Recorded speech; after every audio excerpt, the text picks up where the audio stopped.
get our hands in some dirt.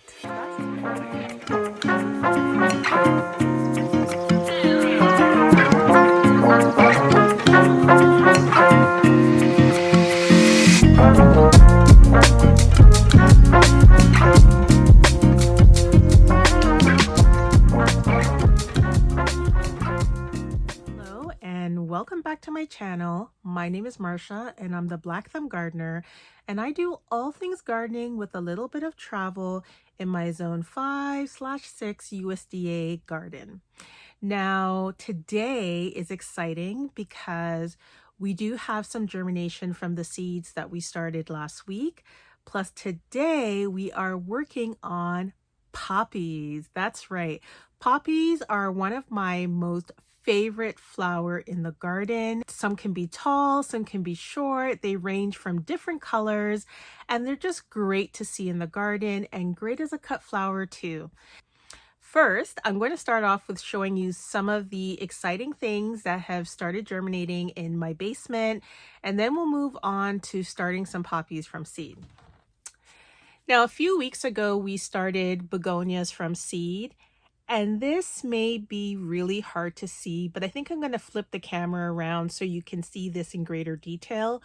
But majority of the cells have germinated with the begonias and they take a long time to grow. Okay, this is the Bada Boom white seeds that we started a couple of weeks ago. And look, you can see green. It's so exciting. They're tiny and that's okay, but at least they've come in. Some cells have not popped up yet, but quite a few have. You can see green all over the place. So that's exciting. The Bada Boom white geraniums. And remember, I'm growing this because I like a border along my garden edge. Now, this was a tray we started last week. This has the chocolate lace flower, the yarrow, the Dusty Miller. I think this is pansies. This is alyssum. And I think this one is flowering cabbage, but all of the alyssum has come in. Look at that. So that's very exciting. And I just noticed that some of the yarrow has come in. Oh, wow. And the chocolate lace flower. I don't know if you can see it. It's tiny. Actually, is that even it? Yep.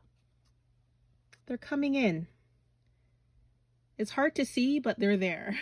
I also put the strawberries on a grow mat now. They were cold stratifying in the refrigerator for the past 3+ weeks. So I've taken them out of the refrigerator and now they're under grow lights, and hopefully in the next week, I'll see some germination and I'll be able to plant these strawberries outside. Probably around April. Mid-April is when I think I'll do that, when I put my poppies outside as well. Now, I hope you enjoy my seedling update. I like to do a seedling update at the beginning of my videos for the week because I like to give you some ideas in terms of how quick seedlings or how long it takes for a seedling to germinate, what they look like when they are germinating, just so that you can see that it is possible to start things from seed. Some things take a long time. Some things, germinate really quickly and it's exciting.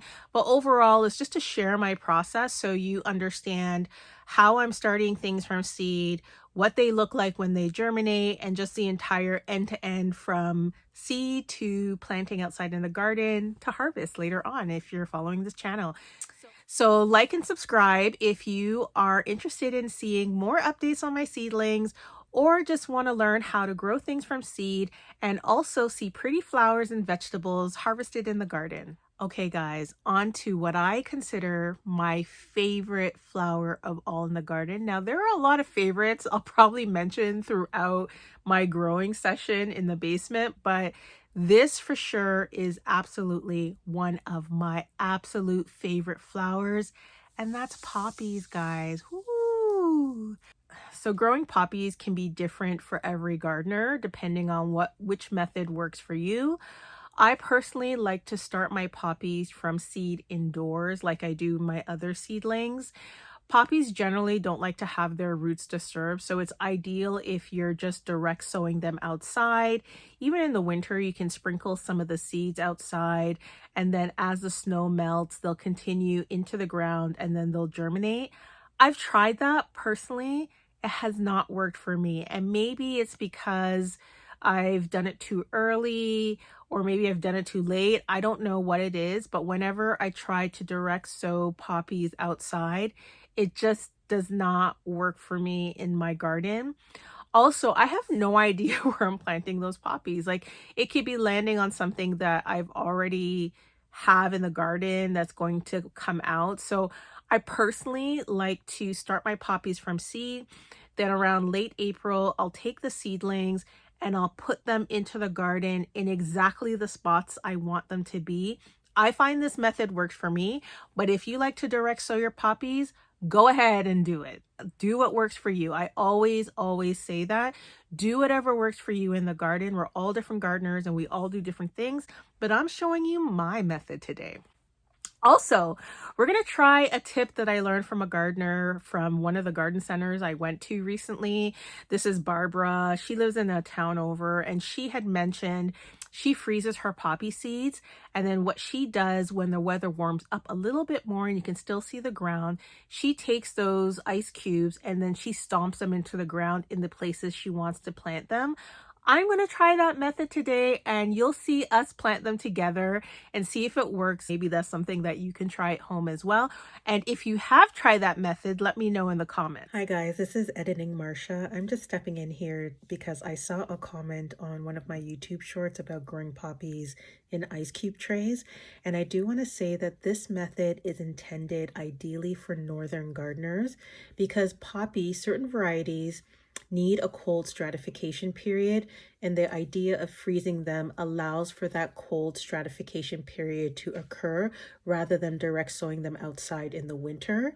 Now, if you are in warmer climates, you can grow different varieties like California poppies, but this method is not necessarily going to work for you because as soon as those poppies melt from the ice cube, they're hitting warm temperatures, and that could have a significant impact on germination.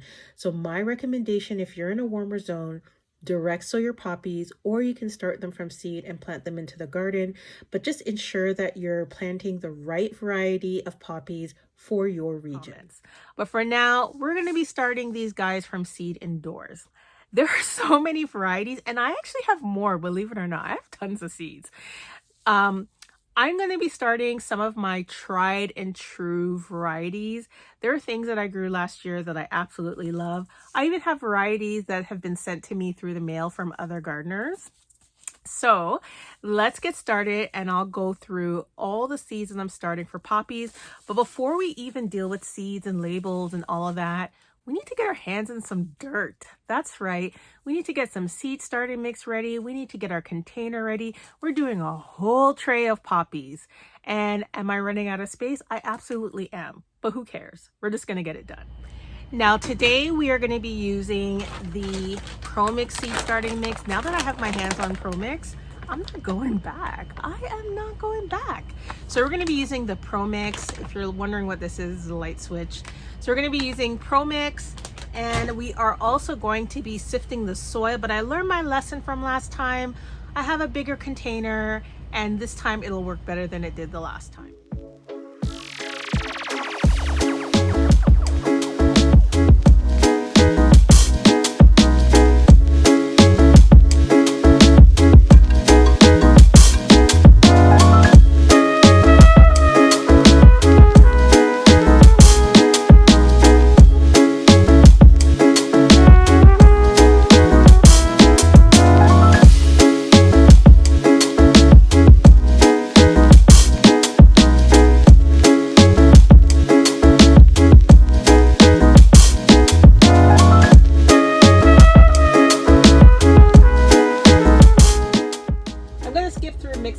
Because if you've seen my videos, you've probably seen me do this 100 times.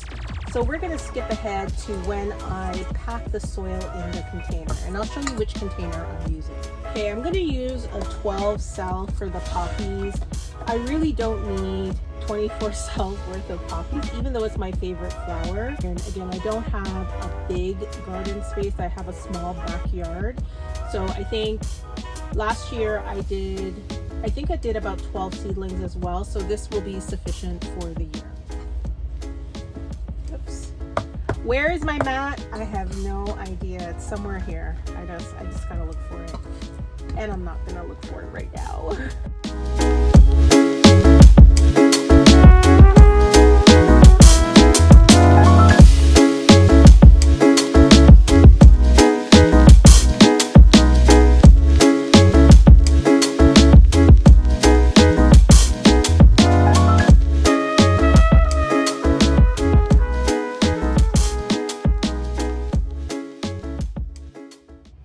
Okay, the cells are all done. So we have a 12 cell tray. Okay. And I have a lot of poppy varieties, like I mentioned before.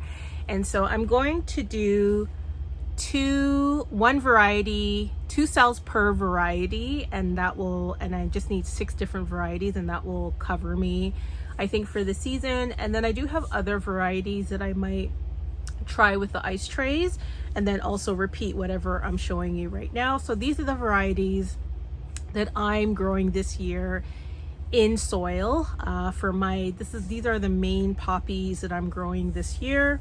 So we're gonna start with the Black Peony from West Coast Seeds. Look at that. Ooh, so beautiful. Next, we're gonna go with the Black Swan, also from West Coast Seeds. I do get a lot of flower seedlings from them. Then we're gonna go with Amazing Gray. This is probably one of my favorite poppy varieties. It's shorter than some of the other ones, but just beautiful. So Amazing Gray. And then this is an OG. I cannot have a year of gardening without having this poppy in my garden.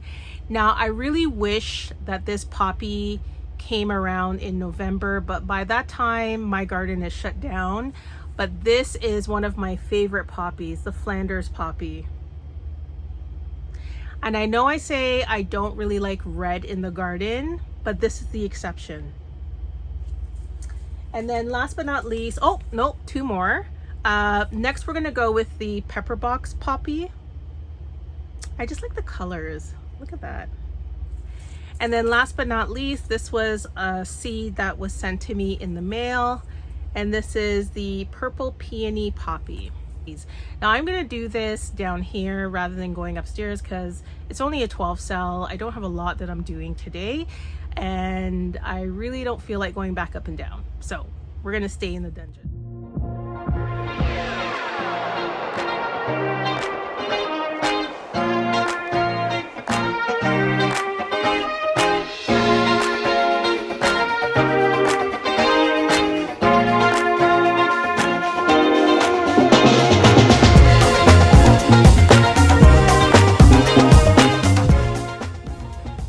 Start with the Amazing Gray poppy. The instructions say, for best results, direct seed outdoors in early spring, or you can direct sow in the fall for blooms the following summer. So if you're interested in direct sowing, that's an option.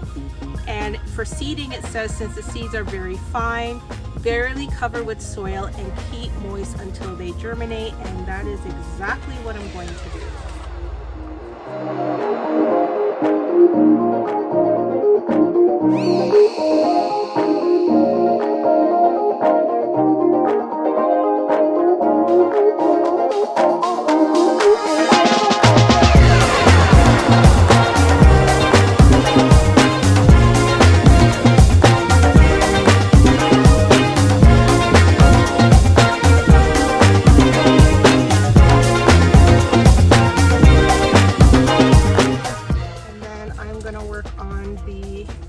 Pepperbox poppy.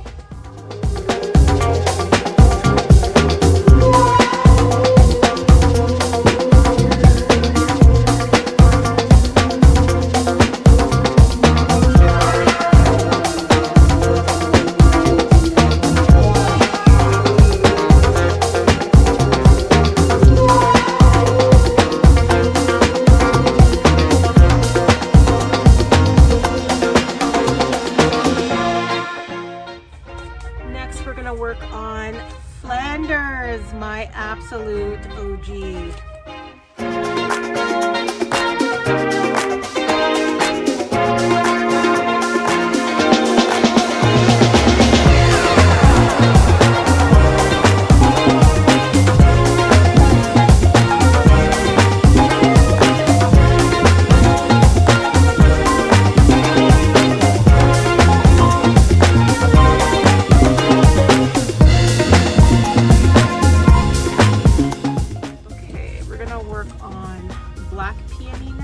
Then we're gonna work on purple peony. We're gonna go with black swan.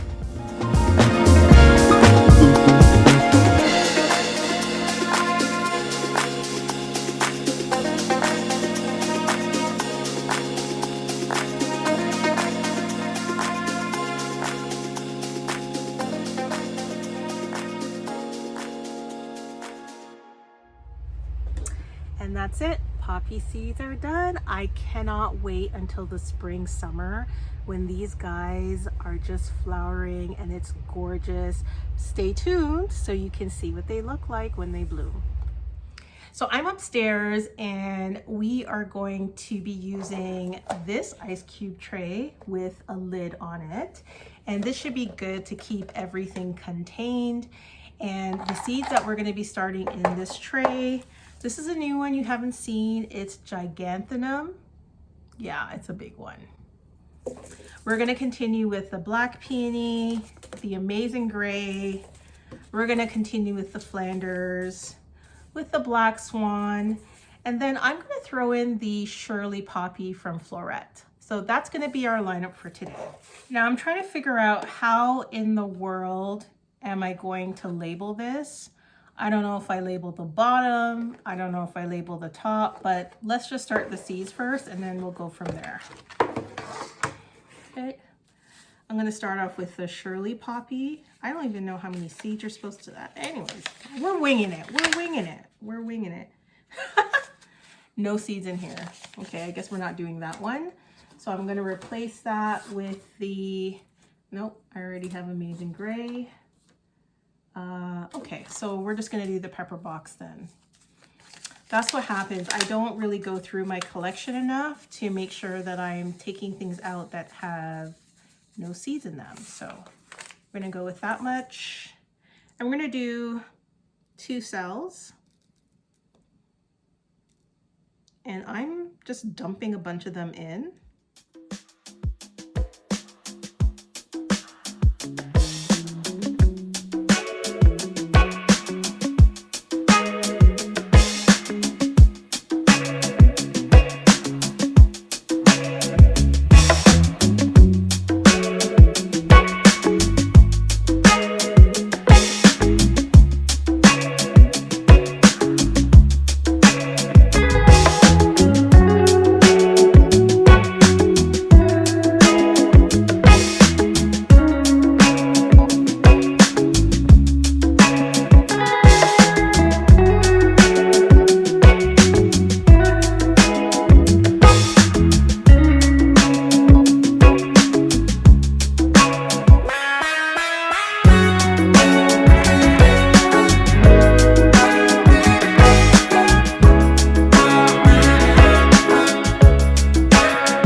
And that's the lineup. Now I'm gonna put this on top so I can label it.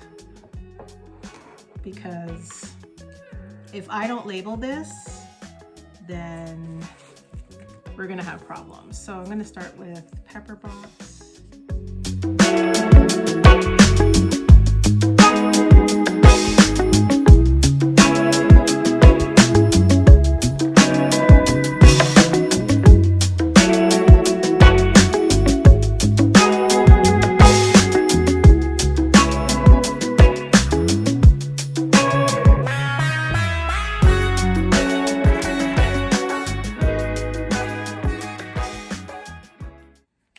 So this is the finished product. This is going to be the lid. And then, oh my goodness. This is what the seeds look like. Okay, time to fill them up. Okay, I'm trying to remember so I can put the label back the right way. And we're just gonna, I think that's enough water.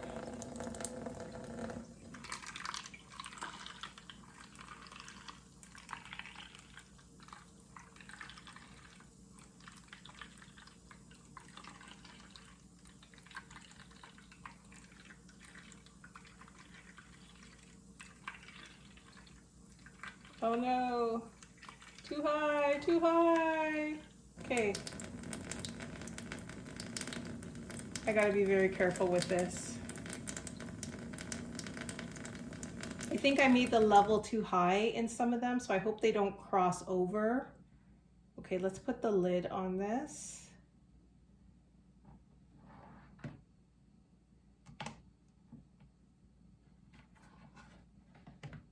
Okay, perfect. And then let's get this in the freezer.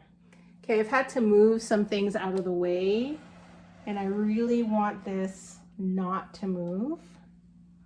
So we're gonna put it back here in the freezer. And hopefully that doesn't move. Maybe here. Okay, don't move. All right, we're done. Fellow gardeners, today is going to be a fun one. We are finally at the point where it's time to fertilize our seedlings. Now, I'm a little behind on fertilizing. I guess I'm a little behind on everything when it comes to seed starting, but that's okay. We are slowly getting back on track. And today I'm going to show you how I fertilize my seedlings. I'm also going to show you some of the fertilizers that I use in my garden, both liquid fertilizers and also granular. But first, I'm going to show you what you should be looking for when you're fertilizing your plants. Now, I always water my seedlings a few days before I have to fertilize because I want the roots to be able to evenly pull up the fertilizer without it actually burning the roots. So I find that watering the seedlings in advance actually gives it a good foundation to then layer on fertilizer after that. You can just fertilize without watering. I personally don't recommend it and strongly suggest that even if you have to water your seedlings the same day, you water them and then you fertilize. Personal opinion, but again, do what works best for you.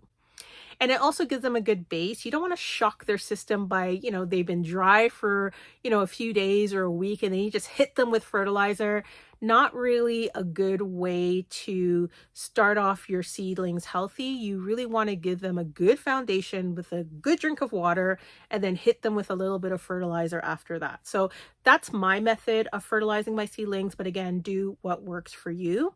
Now I realize I'm going to show you an example of when to fertilize your seedlings, and I realized that my geranium seedlings were actually dry, so I'm watering them right now, but I'm going to show you an example of when you should fertilize your seedlings. Now ideally you want to fertilize your seedlings after they've developed their second set of leaves.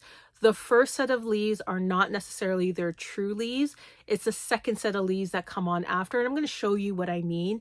And ideally, that's about, I would say 1 to 2 weeks. Ideally, 2 weeks after the seedling has emerged is when I personally start thinking about fertilizing, not really before. And sometimes I leave it for a bit longer because the seed starting mix that I'm starting some of these seedlings in already has a bit of fertilizer. Again, I'm using the Pro Mix.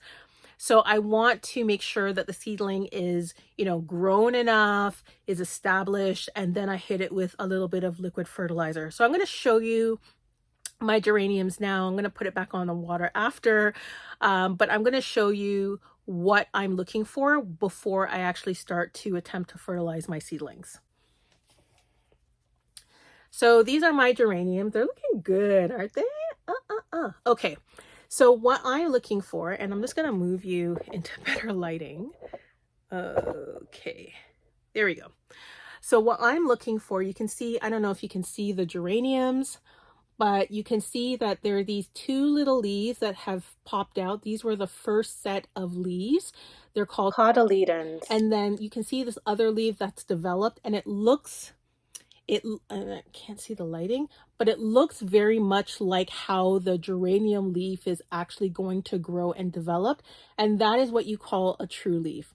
Now I only have one. I see a second one that's budding. It's okay for me to fertilize right now, but that's what you're looking for. You're always going to see the first set of leaves come up, and then you're going to see the true leaf that pops out. And those are the leaves that you're looking for. The other example I'll use are the snapdragons. So here they are. I'm going to use this big one right here. Down here, you see these two leaves? These are not the true leaves. These are the first set of leaves that you're going to see when you grow snapdragons. But you can see if it's grown, a few more leaves have sprouted on this seedling. And these are the true leaves of the snapdragon plant. And this is a time when you want to start fertilizing. So just to give you a few examples of what you should be looking for, how long you should be waiting before you fertilize your plants.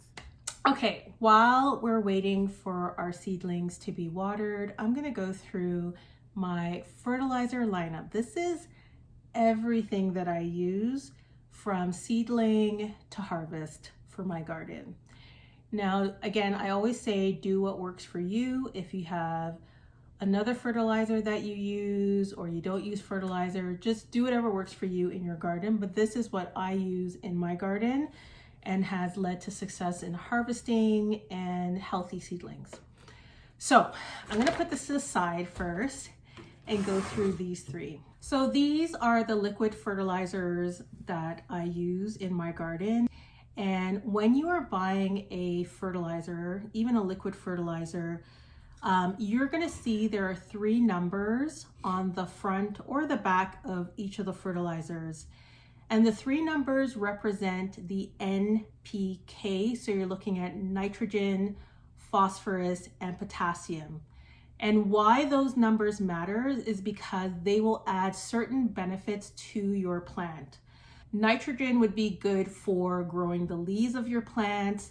Phosphorus would be good for growing and developing the roots of your plants.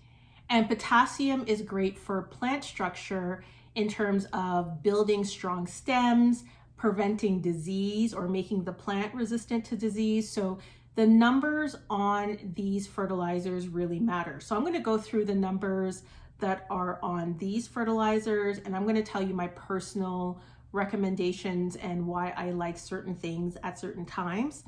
So we're going to start off with the fish fertilizer, and I've had a lot of drama so far in buying this fish fertilizer. This is my first time using this Neptune's Harvest brand, and if you've used this brand, let me know in the comments. This is my first time. I usually use the Muskoka fish fertilizer, but I cannot seem to find it anywhere. So I'm going with this one. It's a stinky one, so that's the only thing I'm going to say about fish fertilizer. So this fish fertilizer has a 241 NPK score. And the 241, you'll notice that the highest number is in the middle, and that's the phosphorus. So this fish fertilizer is really great for root development. That's where the emphasis on the NPK is. Spoma, it's their organic indoor houseplant food. The NPK score on this particular fertilizer is 222. So this is an even balanced fertilizer, and this is great to use for seedlings. I will use this as well to fertilize my seedlings, and I also use this to fertilize my plants indoor. This is a great balanced fertilizer that I do recommend for your garden. And then I have my Pro Mix. You know I love a Pro Mix. And this Pro Mix is, I'm gonna look at this again, is 3-6-12. So you know the emphasis is on the K, which is the potassium, and this is focused primarily on disease resistance, building a strong infrastructure in the plant, so strong stems. And this is I will use this fertilizer not to fertilize my seedlings right now. I usually use this fertilizer in the spring and summer when my plants are developing outdoors, and I will use this to fertilize every week. That's right, I fertilize every week during my plants' growth outside. But I will use this fertilizer if I don't have the other 2 available. So this is kind of like my last resort backup, but ideally I don't like using this fertilizer indoor for my seedlings. I think it's a little bit too strong, and I personally prefer to use either the fish fertilizer or the Espoma organic fertilizer. Now, last but not least, aside from liquid fertilizers, I do use granular fertilizers in my garden, and I do use Pro Mix. I only use this Pro Mix granular fertilizer when I am transplanting seedlings into the garden. So when I'm transplanting seedlings into the garden, I'll add some compost, I'll add some worm castings, and then I'll add this Pro Mix fertilizer as well. This is a granular fertilizer, and then I'll plant my seedlings and I'll water everything in. And then later on, as the seedlings are growing and they're bearing fruit, I come in with this liquid fertilizer, and I'll do this on a week, sometimes bi-weekly basis. So that's how I kind of manage fertilizers in my garden. And again, I've been using these products for years, like not this brand, but I've been using these group of products: fish fertilizer, this Pro Mix liquid fertilizer, this granular fertilizer, the Espoma. I've been using these for years. This is what works for me. But again, as I always say, do what works for you in your garden.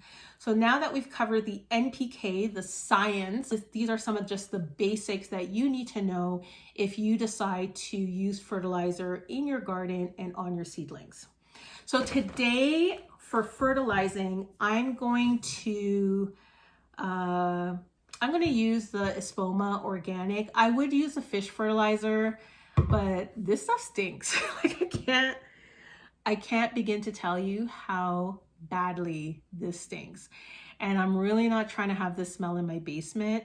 I would normally use this, but this one, this brand, I'm going to show you what happened when I first picked this up. I am so embarrassed. I am so embarrassed. So today I was on the road. I needed to get some fish fertilizer, some seed starting mix, and I got some seeds. And I went to Sheridan Nurseries. That was my last stop.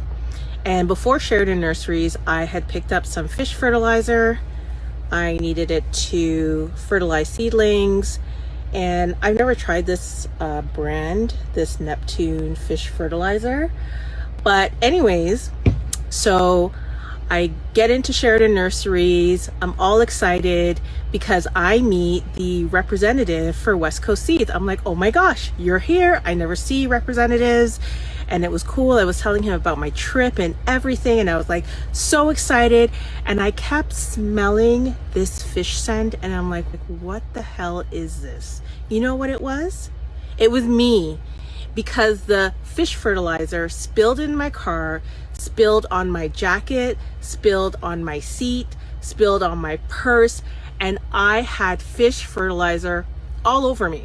It was me. I smelled. And I feel so embarrassed right now. Shout out to Rad from West Coast Seeds, because he probably stood there thinking, oh my gosh, this girl stinks. And I just want Rad to know it wasn't really me. It was the fish fertilizer. I can't get over it. I'm just so embarrassed. I had to drive home with my windows down, and now I have to wash my jacket. I probably have to detail my car. This stuff stinks. It was not pretty. Okay, so this is what we're going to use today, but again, either or works well for you.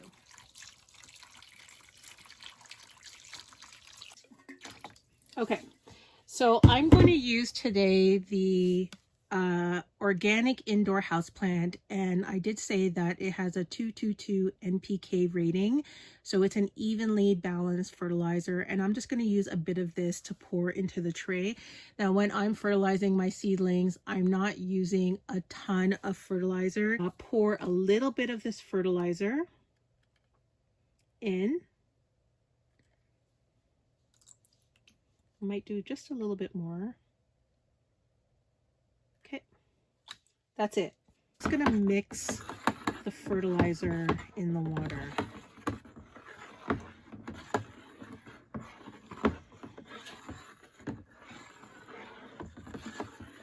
Okay,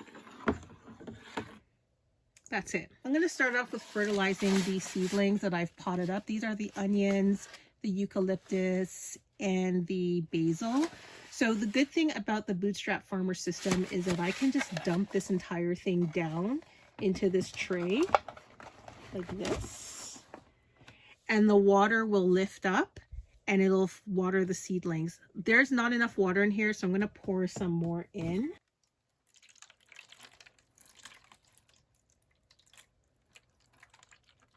So we're going to leave this. It's going to take quite a bit of time for this to be watered and fed, fertilized and fed. And then we're going to move on to some of the other seedlings that need to be fed, including the ones that we just watered. Okay, next we're going to fertilize the snapdragons. And they're looking great so far. So we're going to, what I usually do, I just take this off the tray and dump it in the water. And that's it. Okay, the snapdragons are done. So I'm just going to grab the tray.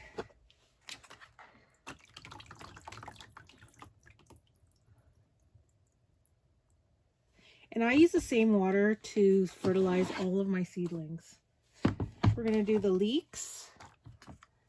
And we can do the celery.